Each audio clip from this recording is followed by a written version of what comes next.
नमस्कार. आज आपण आमच्या गावी बनवली जाणारी मोड आलेल्या कडव्या वालाची आमटी बनवणार आहोत. अतिशय चविष्ट अशी ही आमटी तयार होते. पावसाळ्यामध्ये तर हमखास ही आमटी बनवली जाते किंवा काही सण समारंभ असेल तर अशा पद्धतीने ही आमटी बनवली जाते. मस्त थंडगार वातावरणात अगदी गरमागरम वाफाळता भात आणि मोड आलेल्या कडव्या वालाची आमटी अतिशय चविष्ट असं हे जेवण तयार होतं. नक्की एकदा अशा पद्धतीने हा बेत बनवून बघा. ह्या नुसत्याच आमटीबरोबर नक्कीच 2 घास जास्त जेवाल अशी ही आमटी तयार होते. इथे आपण एक वाटण तयार करून घेणार आहोत. इथे मी अर्धी वाटी ओलं खोबरं घेतलेलं आहे. 5 ते 6 छोट्या मोठ्या अशा लसूण पाकळ्या घेतलेल्या आहेत. एक छोटा आल्याचा तुकडा घेणार आहोत. पाव चमचा आपण इथे जिऱ्याचा वापर करणार आहोत. कोथिंबीर. इथे आपण थोडंसं पाण्याचा वापर करून वाटण अगदी बारीक असं वाटून घेणार आहोत. इथे ओल्या खोबऱ्याचाच वापर करा. ओल्या खोबऱ्यामुळेच ह्या आमटीला छान अशी चव येते. तुमच्याकडे जर सुकं खोबरं असेल तर थोडंसं ते भाजून घेतलं तरीसुद्धा चालेल. सुकं खोबरं असंच घेऊ नका, तर थोडंसं भाजून घ्यायचं म्हणजे चव छान येते. तर इथे वाटण छान बारीक वाटून झालेलं आहे. इथे आपण कडवे वाल साधारण कोमट पाण्यामध्ये भिजत घालून त्याच्यानंतर त्याची सालं काढून घेतलेली आहेत. 2 ते 3 पाण्याने धुवून झाल्यानंतर पाण्यामध्येच ठेवून दिलेले आहे. आता त्यातील आपण पाणी काढून टाकलेलं आहे.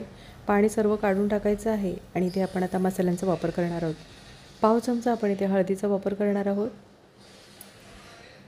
घरगुती लाल तिखट इथे आपण 1.5 चमचा वापरणार आहोत. 2 ते 3 चिमूटभर आपण इथे हिंगाचा वापर करणार आहोत. कडवे वाल थोडे पचायला जड असतात, त्याच्यामुळे हिंगाचा आवश्यक वापर करा. 2 ते 3 चिमूटभर आपण इथे हिंगाचा वापर केलेला आहे. सर्व मसाले आपण आता कडव्या वालांना लावून घेणार आहोत, म्हणजेच बिरड्याला लावून घेणार आहोत. काही ठिकाणी याला बिरडंसुद्धा म्हणतात, काही ठिकाणी याला मोड आलेले कडवे वालसुद्धा म्हणतात.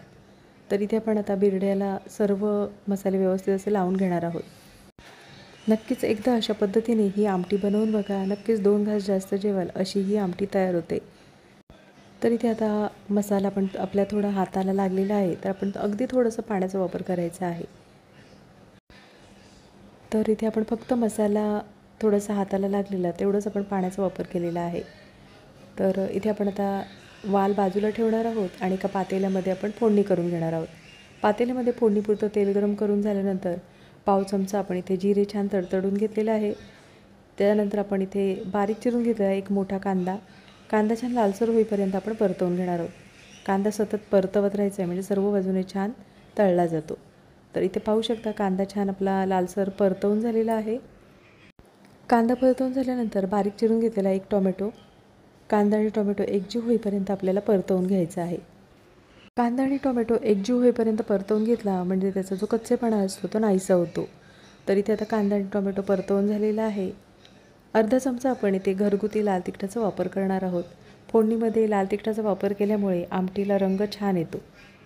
कडव्या वालाला सुद्धा आपण लाल तिखटाचा वापर केलेला आहे, म्हणजे आपण घरगुती लाल तिखट मोड आलेल्या कडव्या वालाला सुद्धा लावून घेतलेला आहे. त्याच्यामुळे इथे आपण फोडणीमध्ये फक्त कलरसाठी अर्धा चमचा आपण इथे घरगुती लाल तिखटाचा वापर केलेला आहे. गॅसची फ्लेम स्लो ठेवूनच आपल्याला फोडणीमध्ये लाल तिखट छान परतवून घ्यायचं आहे.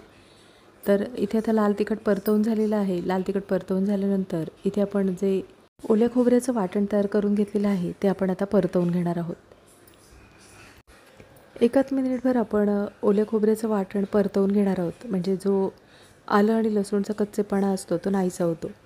तर इथे आता 1 मिनिटभर आपण गॅसची फ्लेम स्लो ठेवून वाटण छान परतवून झालेलं आहे. वाटण परतवून झाल्यानंतर इथे आपण आता कडवे वाल फोडणीमध्ये परतवून घेणार आहोत. तर इथे आपण आता पाण्याचा वापर न करता 1 मिनिटभर आपण कडवे वाल मसाल्यामध्ये छान परतवून घेणार आहोत. गॅसची फ्लेम स्लो ठेवायची आहे आणि स्लो गॅसवर आपण कडवे वाल फोडणीमध्ये छान परतवून घेणार आहोत. गॅसची फ्लेम स्लो ठेवूनच आपल्याला इथे कडवे वाल मसाल्यामध्ये परतवून घ्यायचे आहेत. इथे आपण पाण्याचा वापर न करता 1 मिनिटभर आपण कडवे वाल परतवून झालेले आहेत, म्हणजे आमटीला रंग छान येतो. ज्या बाउलमध्ये आपण कडवे वाल मसाल्यामध्ये लावून ठेवलेले ते त्या भांड्यामध्येच आपल्याला पाण्याचा वापर करून भांडं स्वच्छ धुवून घेणार आहोत. तर इथे आपण आता कडवे वाल शिजण्यापुरता पाण्याचा वापर करणार आहोत. तर इथे आपण आता आमटी एकदा ढवळून घेणार आहोत. इथे पाहू शकता छान असा आमटीला रंग आलेला आहे। आमटी आपण इथे आता ढवळून झालेली आहे। आमटी ढवळून झाल्यानंतर इथे आपण आता झाकण ठेवून कडवे वाल आपण शिजवून घेणार आहोत। 20 ते 25 मिनिटं कडवे वाल शिजले जातात। तुम्हाला कमी अधिक जास्त वेळ लागू शकतो, तर इथे आपण आता झाकण ठेवून कडवे वाल आपण शिजवून घेणार आहोत। 20 ते 25 मिनिटांमध्ये मी 1 ते 2 वेळा झाकण काढून पाण्याचं प्रमाण बघितलेलं, तर इथे पाण्याचं प्रमाण थोडंसं कमी झालेलं, त्याच्यामुळे मी पाणी थोडंसं इथे वापरलेलं आहे। तर इथे आपण आता कडवे वाल कितपत शिजलेले आहेत ते पाहूया। तर इथे पाहू शकता कडवे वाल छान मऊ असे शिजलेले आहेत। इथे आपण आता चवीनुसार मिठाचा वापर करणार आहोत। चवीनुसार मीठ, बारीक चिरलेली कोथिंबीर। मीठ आणि कोथिंबीरीचा वापर केल्यानंतर आमटी आपण एकदा ढवळून घेणार आहोत। आमटी ढवळून झालेली आहे आणि आपण आता 2 ते 3 मिनिटांसाठी आमटी उकळून घेणार आहोत। मीठ आणि कोथिंबीरीचा वापर केल्यानंतर 2 ते 3 मिनिटांसाठी आमटी छान उकळून घेणार आहोत। इथे तुम्हाला आमटी कितपत घट्ट किंवा पातळ हवी आहे त्याप्रमाणे तुम्ही पाण्याचा अंदाज ठेवायचा आहे।